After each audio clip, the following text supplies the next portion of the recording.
This is Focus with Jack Caudill. Good evening, I'm Jack Caudill. Welcome to this month's edition of Focus. This month we are talking about the introduction of medical marijuana here in South Dakota. Three guests with us to talk about that today. Representative Mike Derby is a Republican from Rapid City. He is a member of the Marijuana Interim Study Committee in the state legislature. Roxanne Hammond is with the Pennington County. She is a Pennington County Deputy State's Attorney. And Ned Horsted is the Executive Director of the Cannabis Industry Association of South Dakota. A little background on how we got to where we are today. Voters went to the polls last November. They approved initiated Measure 26 by a vote of 70% to 30%. That legalized medical marijuana here in the state. Voters also approved Constitutional Amendment A, which legalized recreational marijuana. That won by a 54% to 46% vote, but that was later thrown out by a judge saying it was unconstitutional. That ruling appealed to the South Dakota Supreme Court. We are waiting for the ruling on that. I got to tell you up front, we are recording this on Tuesday. That ruling may possibly come before this airs on Sunday. We're going to start off with medical marijuana. South Dakota Department of Health issued draft rules, over 100 pages of those recently, and they now have to get the final administrative rules in place by October 29th of this year. So where does that leave us in the process right now? We're going to start with Mike Derby. You've been involved in this from the beginning on the legislative side. In that long legislative process, where do we sit right now? Well, I've been a part of the interim summer study session, and we divided our group up into the medical marijuana side and the adult use recreational side. I've been focused on the adult use recreational side, so I'll try and add some color on the medical side, whereas I've been primarily focused on the adult use side. But I know the Department of Health has been working very, very hard to get these rules out. We believe during the session that they could get these rules put together in a timely fashion, and I was very supportive of the department and the directors, and I'm glad to see they're out. Now, have I read 105 pages of those rules yet? I'll be the first to admit that I have not, but I think there's a couple people on our panel that probably have. Now, you've been through a lot of legislative situations there in the state capitol and Pierre. How complicated is it, and has it been from the beginning, trying to get these rules, trying to get new laws in place here in South Dakota and get that through this fast? Well, this is actually my fourth term. So I may be new to this legislative session, but I served 3 terms under the Janklow administration. So I came in with a little bit of knowledge of the legislative process. This by far is probably the most complicated. I've been in business my whole life. Most complicated scenario I've ever seen to establish business models for medical, adult use, promulgate the rules, get the Department of Revenue, get the Department of Health, get Department of Education involved.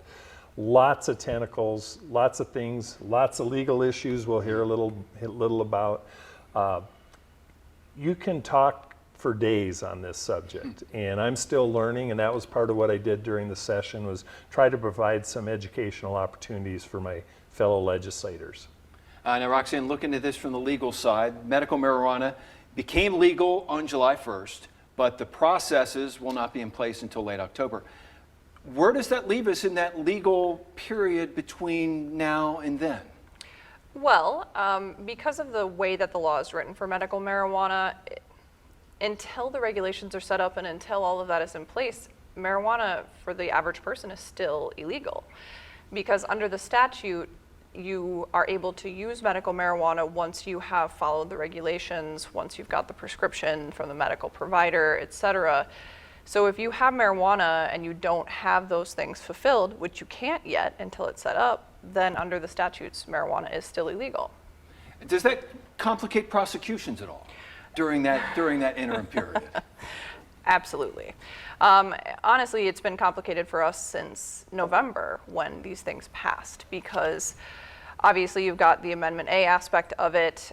We're waiting to hear whether or not that will be ruled unconstitutional. The other thing is some of the statutes that are in the initiated measure do provide for defenses. You know, for example, if you have under the 3 ounces, which would be allowed under the medical marijuana, but you don't have a medical marijuana card, there is a defense written in statute that you can go and you can find a doctor to write you a note that says, well, you could have had a medical marijuana prescription, and that is considered a solid defense under the law. So as of right now, that's obviously going to be a little difficult for people because medical doctors aren't going to be writing those prescriptions quite yet or writing those notes quite yet. But that is obviously something that's going to be very difficult for us as this kicks off. But I'm assuming you are not considering this a Wild West free-for-all starting today either, I would guess. Absolutely not. No, it's really, we're going to follow the statutes, we're going to follow the law as they are written, and we are going to evaluate it on a case-by-case basis to try to do the best we can with what we've got. All right. Ned Horsted, you're into this on the business side. So where does this leave businesses now? People that want to come in and start dispensaries, start manufacturing production facilities, cultivation facilities. Where do they sit right now that the medical is legal at this point? Sure. So businesses have been excited to get started and planning since the election, and there were people reaching out even prior to the election asking about how to get a business started. A lot of this in 3420G, the statute, is really left up to local control. So you're seeing a patchwork throughout the counties and municipalities. Some are moving forward with zoning regulations. Others have gone forward with a moratorium that's basically wait and see what the state comes up with when they're writing rules and regulations. So in areas that they can move forward, businesses are doing everything that they can to prepare to apply for a license, even though licensing isn't going to begin happening until October 29th. How much interest are you seeing from businesses that want to get started here in South Dakota and want to offer that? There's been a great deal of interest in folks getting started on the business side of things. I think people see both a way to help people, patients that need this, and also a great business opportunity, both on the medical side and probably even more so depending on the outcome of the Supreme Court ruling on Amendment A, to really make some money and do very well for themselves. And that's what we're hoping to do with the association, is really make sure that good South Dakota business owners can get a piece of this and do well for themselves and their family. Roxanne, going back to something he was talking about a second ago, mentioned that cities and counties are trying to figure out what they can do. And one of the things we've heard is we need to know what the final rules are. We need to know what the final laws are. As far as cities and counties go, what do they have to consider with those? What options do they have to go forward? There is quite a bit of complication when it comes to the regulations that municipalities and the counties are able to do, and we're still sorting it out. They did need to see the Department of Health regulations to see where they needed to fill in the gaps, to see where they were able to do things differently, or if it was something that was already put into place by the Department of Health as a regulation they needed to follow. They're truly struggling with it right now, just in this new world of trying to figure out the best way to regulate something that is quite broad, to be honest. And then, of course, you have the federal side of things where we're running into where this is still technically legal federally. So we, as attorneys, are running into the struggle of how do we counsel people about the legality of something when it is still federally legal. And as you look at that, what can cities and counties do? Can they say, we could have a dispensary here, you can't have it here, you can't have it in our city at all? What options are available to cities and counties? I haven't made it all the way through the 105 pages of the regulations quite yet, but just that what was in statute, I believe that municipalities and counties are going to be able to delegate where these dispensaries are allowed. I believe there is language in the statutes that basically says that there has to be at least one dispensary allowed in the area. You can't just totally close it off, if I'm recalling that correctly. So they do have some ability to regulate where. They're going to have the ability to regulate, hours of sale, things like that. A lot of what you're seeing with like alcohol is going to be applicable in this as well. That being said, I haven't made it all the way through the regs yet. Now, Mike, your committees are still meeting in Pierre Yes. occasionally and going on tours. What still has to be done at the state level?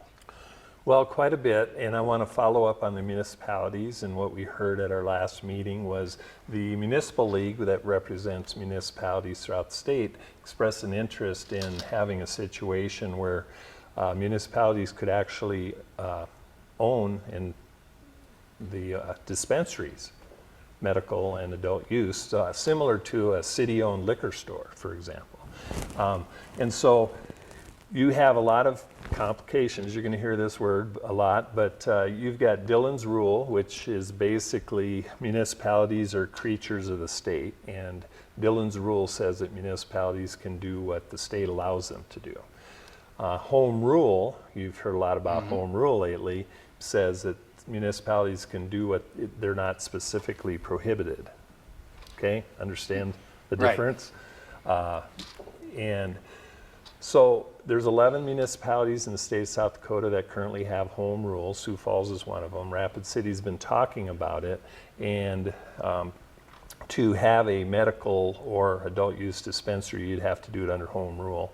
And personally, I'm against that concept of municipalities getting into the business. I believe the private sector and the free market should reign, and we would do it better, and that the municipalities would probably do better by just collecting the taxes generated on it. We did find out at our last meeting, of course, since it's still illegal on a federal level, any municipalities that receive federal dollars, which is probably all of them, can't play in that world anyway until it's legal on a federal level. So that kind of came out at the last meeting. The Medical Marijuana Committee was just in Iowa touring a medical grow house and dispensary, I believe, in Iowa. So they just got back from that. And we, on the adult use side, recreational side, we're probably going to take a trip to Colorado. All right, we got to take a break. We'll continue our look at medical marijuana here in South Dakota when we continue with this month's edition of Focus.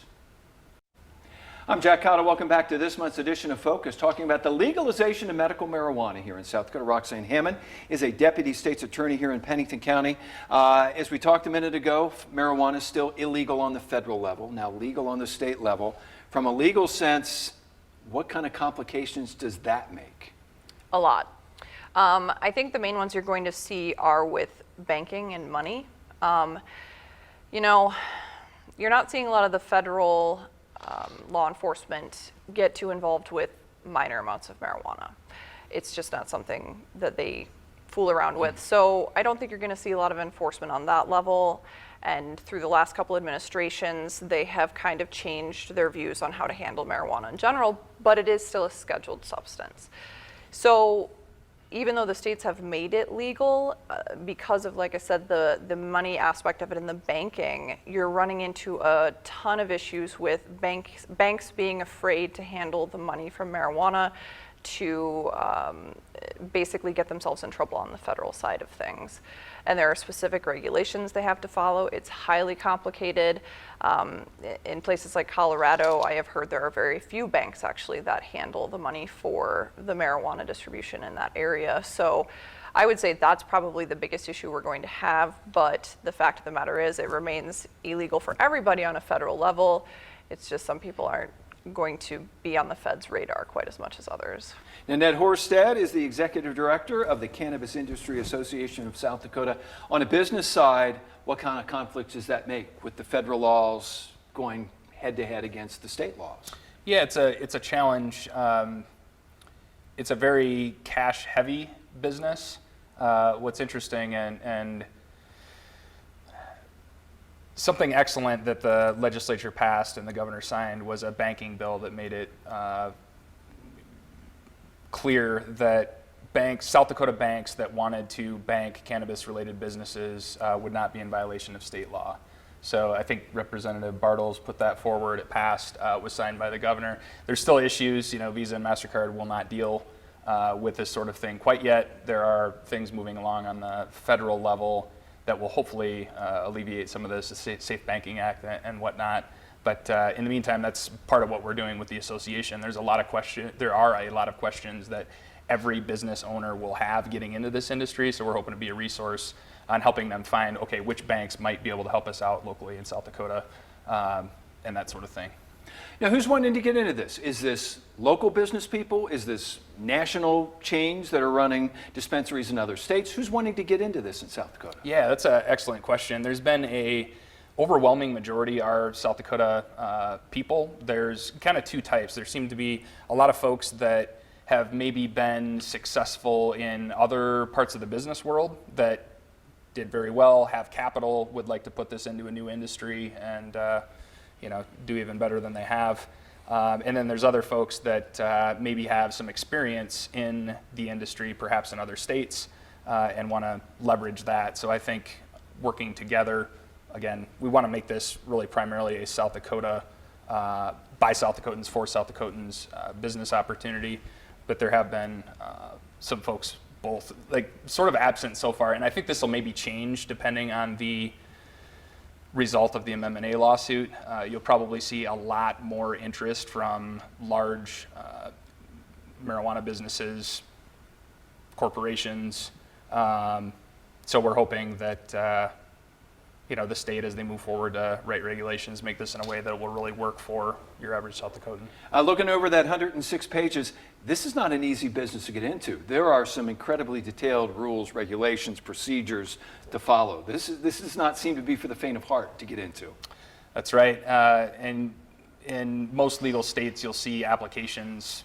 Each application will sometimes be hundreds of pages long because you need standard operating procedures for each segment of the business. It's not simple. So the best advice is to leverage resources that we have in the state, like the association, that can really help people, if they're interested in getting in the industry, connect with the right folks to help them do it the right way. Mike Derby is on the Marijuana Interim Study Committee, also a state legislator. Talking about going back to that federal versus state head-to-head battle, how unusual is that for the legislature that you're crafting laws that are opposite of what federal law allows? For a lot of us, that's a hard pill to swallow when you think about it. So I go back to the beginning 9 months ago, and my position on IM26 and Amendment A, and I was pretty vocal and told people where my position was back then, and I actually voted no on both of those. And as I evolved through the process and look at this phrase is overused, but the will of the people, what they voted for. And so now my job as a legislator is to carry that forward, and that's why I've gotten educated on it, tried to learn as much as I can. What other industry or issue has this conflict? I can't think of any, really. So that adds a great dimension to it. And then you have the tribes, which are sovereign nations, operating under another set of guidelines. So you add that all up, and it's a very difficult situation. We're moving forward as committees on the adult use side. We're talking about medical here, but we'll be working on some legislation on the adult use side. Now, I have heard talk that if this did not make it through the state Supreme Court, Amendment A, which legalized recreational, that the legislature may move forward on its own. Is there any possibility of that happening? Well, we're mixing deals here. We're talking about medical marijuana, and that's already in statute. Right. IM26. Amendment A. So now we're talking about Right. Amendment A. Amendment A. And there's two paths on Amendment A for adult use. One is the proponents can put together another ballot measure, get the petition signed, and get those introduced and certified before November 1st of this year, which is 1 year before November 22. The other issue is we as legislators can draft legislation and put forth some bills, maybe an Amendment A type language, and knowing full well there's a petition drive going out there, and I don't blame them. Are you going to wait to the legislature to do something? If we, the legislative body, do something that's amenable to the proponents, then they can withdraw the ballot measure 120 days prior to November 1st. So you can have two paths, actually two things going on at the same time. All right, we got to take another break. What does all this mean for the public? We'll take a look at that when we return with this month's edition of Focus. I'm Jack Caudill. Welcome back to this month's edition of Focus, talking about Initiative Measure 26, which legalized medical marijuana here in South Dakota as of July 1st. Ned Horsted is the Executive Director of the Cannabis Industry Association of South Dakota. So the state says they expect to have the final laws and draft in place by October 29th.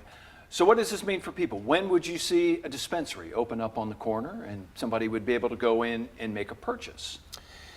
Yeah, good question. So the state does have until October 29th to promulgate rules to accept business applications. That's their deadline, though. They could potentially do things in a manner that would allow things to happen before then. But for a dispensary to open up, it's whenever the state finishes rules to get applications together. It's going to be at least 3 months beyond that time frame. So we're hopeful that by Q1 2022, by the end of Q1 2022, we'll be seeing legal cannabis sales in the state.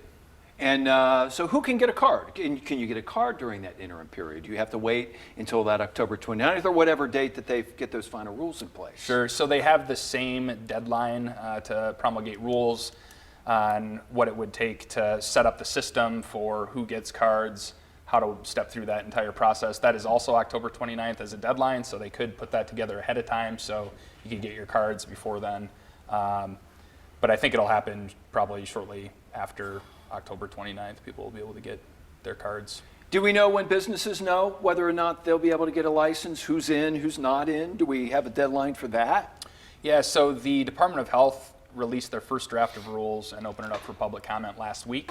Our group's still reading through those and preparing an industry response to the rules that they came up with. We don't know exactly when it will happen, but at least businesses in statute should have to, or they will be able to apply by the end of October. Okay, so, and these are merely draft rules that we have right now. You can go in and say, we don't like this, we want this. Correct. And then they could be revised along the way. Yep, absolutely. It's open to public comment right now, so 105 pages of fun for people to tear through and decide how they want to respond. Roxanne Hammond is a Pennington County Deputy State's Attorney. For you guys in that period now, how much studying, how much learning about this law will your office be doing? Oh, quite a bit. There's a select few of us that have been approaching it. I've been doing kind of the legislative side of things. Before I was a prosecutor, I worked at the legislature as a senior legislative attorney. So I've been tasked to kind of make sure that I'm familiar with the law, the regulations. We have civil attorneys that are obviously keeping abreast with the regulations dealing with the municipalities and what the county can do. So we are absolutely keeping track of everything that's going on. Have you studied and learned from other states that have gone through this process as well? How they've handled laws, how they've handled prosecutions, those kind of things? Oh, absolutely. Yep. And that's incredibly important because this is new, but we aren't reinventing the wheel. There are states that currently have this in place, some more successfully than others, so we have definitely taken a look. I've been studying this for several years now. We have been talking about reforming marijuana laws, so I've taken a look at several different states to kind of get a feel for how each of them does it. And that has been very helpful in kind of approaching this going forward. All right, got about a minute to go. Mike Derby, representative from Rapid City. Mike, how much has the state legislature studied what's going on in other states as well? Well, actually, probably not as much as we could, but we've have done some background information, some checks. The group on the medical side just went to Iowa. We're headed to Colorado. We've looked at other states' language and so on and so forth. And I know the Department of Health, they're looking at best practices, and so we have the benefit of that. It's such a broad subject. There's always more to learn. And I guess my only caveat too is with regards to municipalities is be careful of unintended consequences when we pass ordinances and so on and so forth. All right, get your warning from Mike Derby, so we're ready to go. Thank you. All right, we're out of time. Mike Derby, Roxanne Hammond, Ned Horsted, thank you guys for joining us. Thank you for joining us for this month's edition of Focus. See you again the first Sunday night of next month. Good night.